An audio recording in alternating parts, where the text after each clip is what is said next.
धात से काम करने वाले रिटायर्ड कारीगर ने अपने घर के सहन में आईफल टावर बना लिया।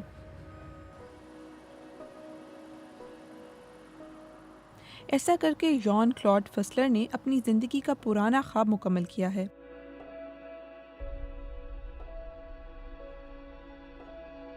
उन्होंने असल आईफल टावर की तर्ज पर एक टावर बनाया।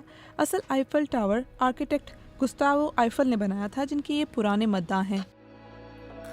77 साला जॉन क्लॉड ने ये प्रोजेक्ट 8 साल की मेहनत के बाद अपने पोते के साथ मिलकर मुकम्मल किया। मैंने बहुत कुछ किया है, लेकिन इसे मेरी सबसे बड़ी कामयाबी कहा जा सकता है। हमने अपना बेहतरीन काम किया है, इससे बेहतर कुछ करना मुमकिन नहीं।